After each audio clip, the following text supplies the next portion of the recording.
Hi, and welcome to my instructional video about the bass concerto by Giuseppe Antonio Capuzzi. This is the first movement only. And you may see that I have posted a video of myself playing this entire movement without stopping. Now, the purpose of this video is for me to make some comments and suggestions and then play small segments and then stop again to make more comments and suggestions geared towards students who are learning this piece for the first time. Now, Giuseppe Antonio Capuzzi lived right smack in the middle of what we call the classical era of music, which, as I understand it, begins roughly around 1750 and the death of Johann Sebastian Bach, who epitomized the Baroque era, the rigid structures of the Baroque era. And Capuzzi then was born 1755, the year before Wolfgang Amadeus Mozart, who epitomizes the relative gallantry, the relative more easygoing feel of the classical era.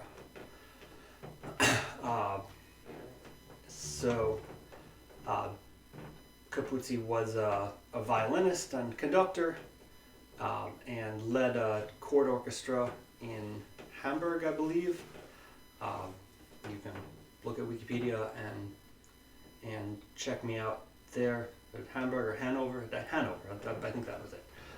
Anyway, this piece is one of the few surviving pieces that he wrote. And I am looking at the edition that I found on IMSLP in D major. I myself learned this piece my freshman year in high school, 96, 7, in F major, which many people play it in F major. But the D major has some advantages on the bass. D major rings very well on the bass. It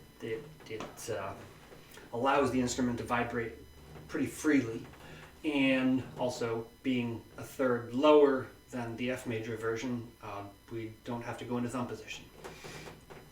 So a few notes specifically about the piece, and you'll notice, of course, at the beginning there are 48 3/4, 49 measures of rest. Now, of course, a concerto is a piece written for one solo instrument, usually. But in the classical era, that was the structure. It was a solo instrument with orchestra accompaniment, and it's written in 3 movements, of which this is the first. The first and the third movements are typically fast, and then the middle movement is relatively slow and lyrical.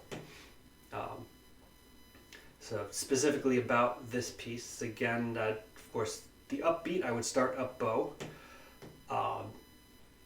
I will play a little bit, and then I will pause and make some comments and suggestions.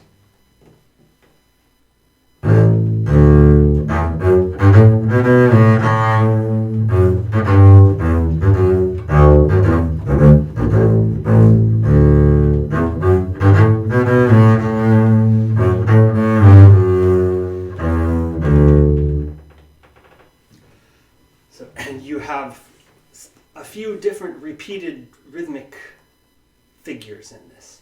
And every time you have the figure of the dotted 8th note and 16th note, even when they're not written that way, I recommend that you hook the bowing. So you play it down, down, up, down, up, up. Whether it's written that way on this page or not, in some places it's not, but I would recommend that you pause right now and look for places like measure 70, like the first, let's see, there's another place And anyway, to go through it and find the places that there are dotted eighth note, 16th note figures and mark them that way. So hooked, down, down, up, down, up. However, play them as an eighth note with a 16th rest and then the 16th note.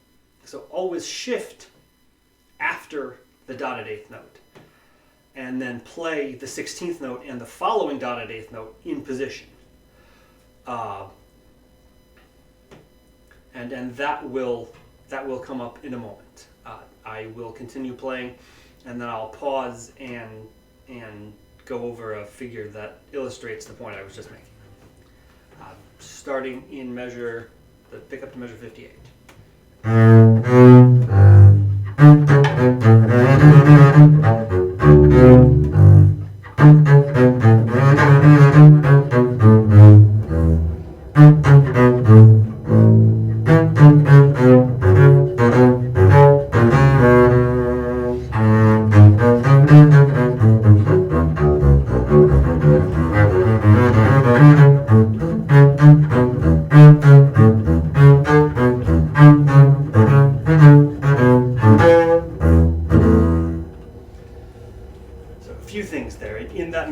Just ended measure 71. I like to play the downbeat E up an octave, as I did just there, even though in this edition it's written all down in the same octave. So again, pause and write that in. And now that we're back, let's look at measure 64. So again, every time you have a dotted eighth note, 16th note figure in this, I would think of it more as an undotted eighth note, followed by a 16th rest. And that 16th rest allows you to set yourself up in the position to play the following 16th note and the dotted eighth note that follows that in the same position. Now, in measure 65, you have what's written as a grace note on the downbeats. And this is very common in classical era music, that it was written as a grace note, but commonly played as an eighth note. So that downbeat should be two eighth notes, eighth note C sharp to eighth note B, that not played as a very fast grace note. Now measure 66. I find myself in the places where we have triplets at measure 66, and then looking ahead to starting in measure 119, the triplets that are all separate bows, I find myself playing them very in the string rather than pecky and light. But I would make those broad and connected strings. Now, as the pitch goes down in measure 66, I would make somewhat of a diminuendo, and then as the pitch goes back up in the following measure, make a crescendo into that. Now in measure 68, make liberal use of the A's and the E's here rather than feeling compelled to shift back to first position. Measure 70, again, as I said before, that A, hook the bow, so down, down, up, but pause in the middle of that hooked bowing to set up so that each 16th note and the following dotted eighth are in position. All right, I will go on from measure 72. Now, also measure 72 is new thematic material, and it's also marked mezzo piano, which to me is as much a dynamic as a suggestion of a slightly new feel. So I would indicate that this is new thematic material, and make it a little bit softer. The beginning is very bold and and declarative. You know, I think of it almost like a trumpet fanfare, and then this is a little bit more subdued.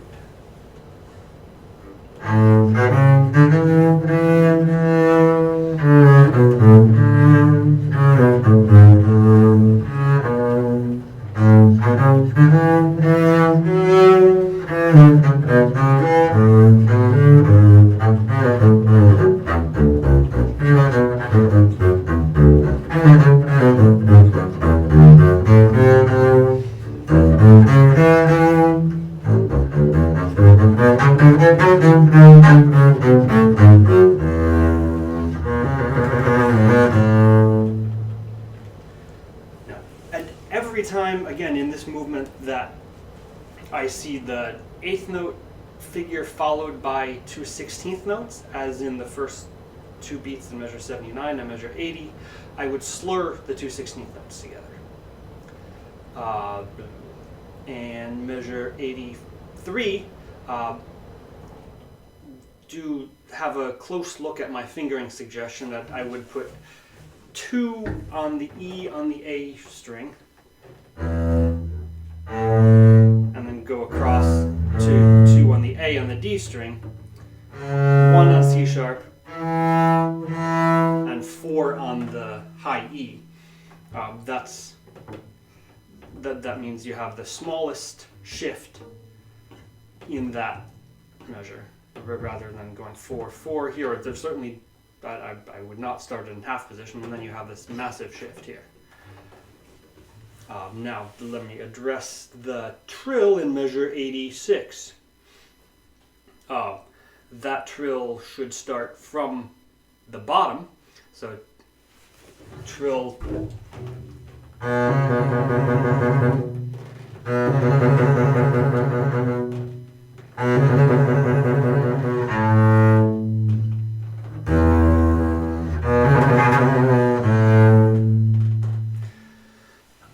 and sometimes that you may have a turn as you go to the next note. So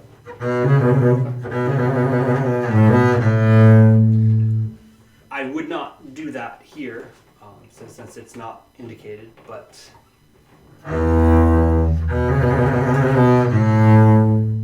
so start on the B and then trill up to the C sharp. Now you can do this with just your fingers, but I think it's more exciting if you involve your forearm a little bit and rotate your forearm and make a big crescendo into that downbeat A. Now I'll go on. Now you see that there are 18 measures of rest in the full context of the piece. Of in performance with orchestra, that would be a place that the orchestra plays and the soloist pauses. In a performance without accompaniment, there's no need to count that 18 measures precisely. Just pause for long enough that your audience knows that you recognize the long rest. And however, in the following figure, starting after that 18 measures rest, that I would make sure that you do count the 3 beats of rest where you have those 3 downbeats and then 3 beats of rest. Do count those very precisely. So I'm starting now after the 18 bars of rest.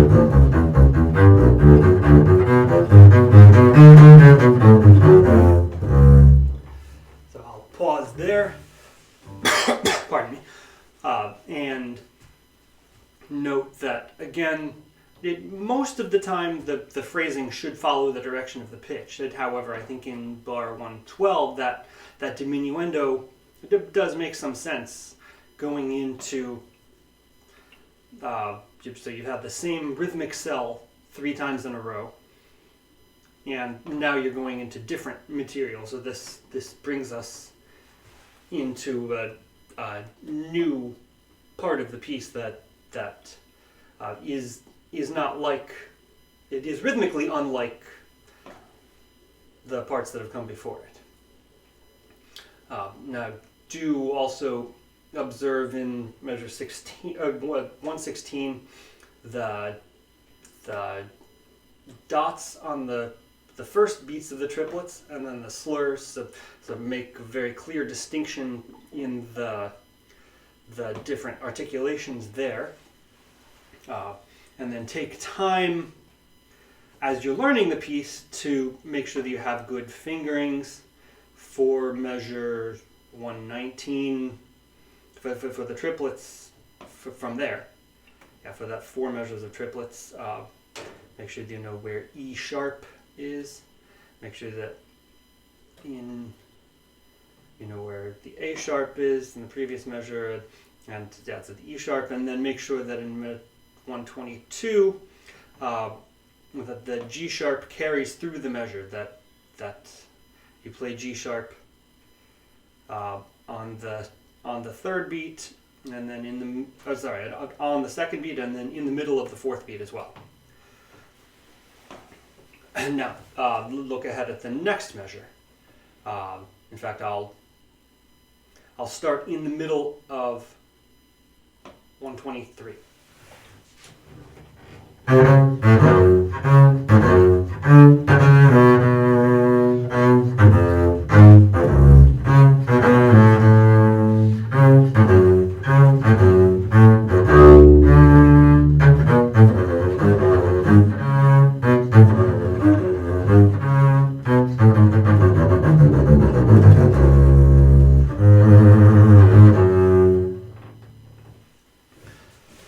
Make sure that you count in measure 123, so you have 1, 2, 3, ba-bum, ba-bum.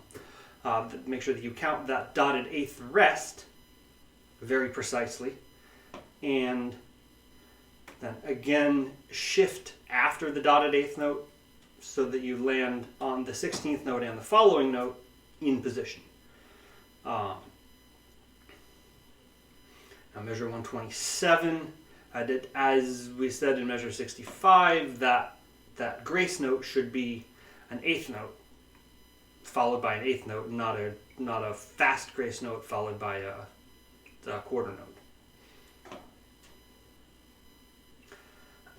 Now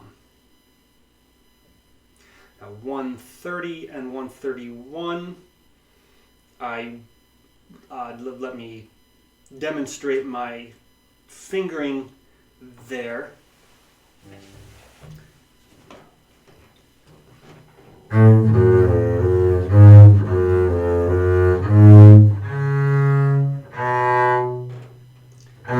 And do continue on an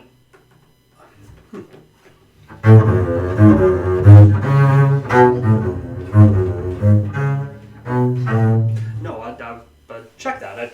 I actually like the reversed bowing in 131 that helps with the diminuendo to piano. So play the last 8th note of 130 on a down bow, and that way the bow directions are reversed in 131, and that helps you to play it quieter, and then makes for more interesting drama leading into 132 and that crescendo. Now,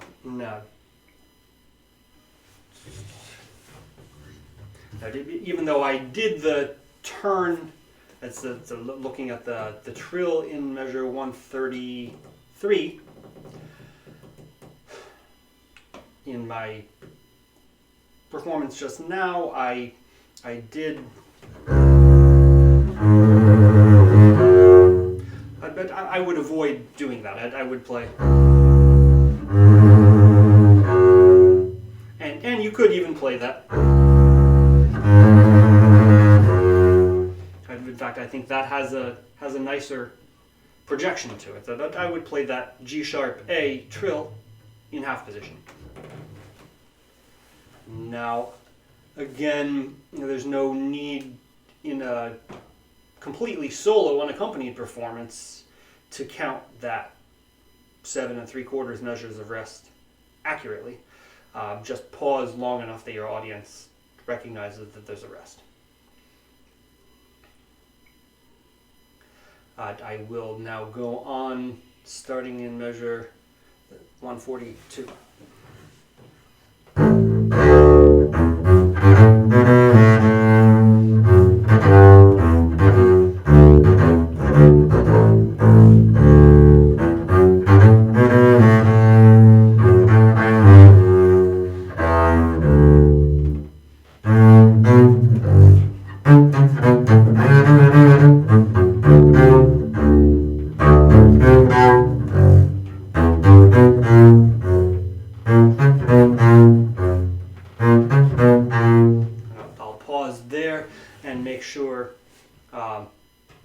That in 157 and 8, pardon me, 155 and 6, that A sharp carries through the measure. Make sure, and the same at the beginning, make sure that the rests, the 2 beats of rest in the middle of measure 150, that really sticks out, and that you count it accurately.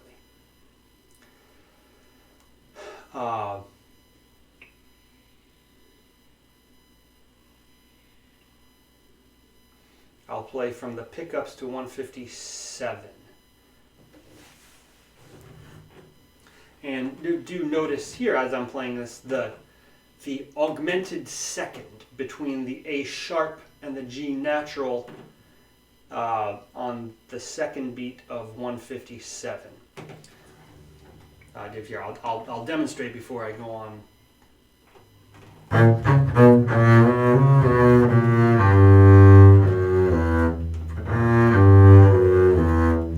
So make sure that sticks out a little bit. That's harmonically interesting. So bring that out.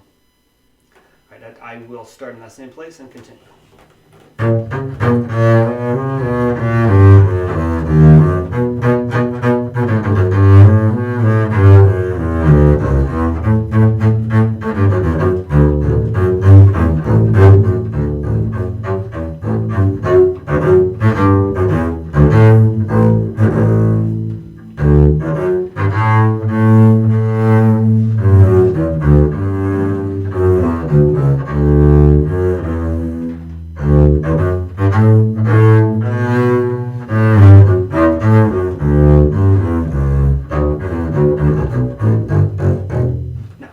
Here, again, measure 172, 3, 4, slur all of the pairs of 16th notes.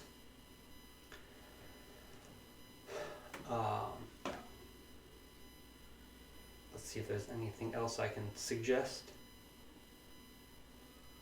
And do take the dynamics seriously here, that start the diminuendo into 172 and play that quietly, and then start crescendoing the next measure and crescendo all the way to the top of it. I would say the top of the crescendo should be the high D's in 176 and 7. I will begin at 168 and go all the way to the end, and then make a few more comments. Now, actually, before I do that, 168 is similar to measure 72 at the beginning, where you have a second statement. So there's a declarative opening that starts in the pickups to 143, and then there's a softer, a softer, quieter second statement starting in 165.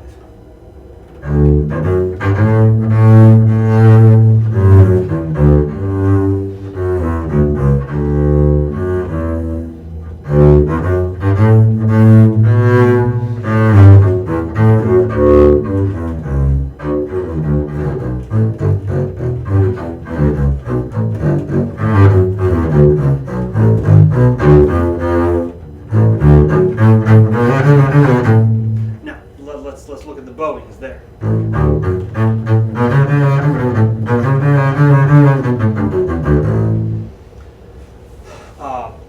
You could slur. You could do what the editor here suggests, which I actually think is kind of nice, or you could slur all of the pairs of 16th notes.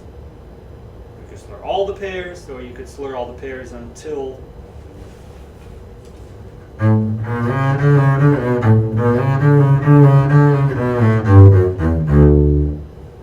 Yeah, I would do what the editor suggests. And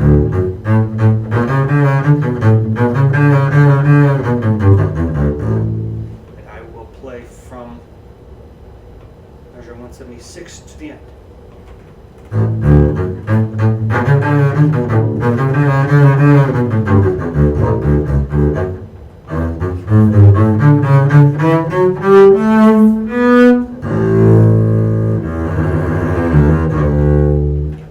And again, I'll check my own tendency to add a turn.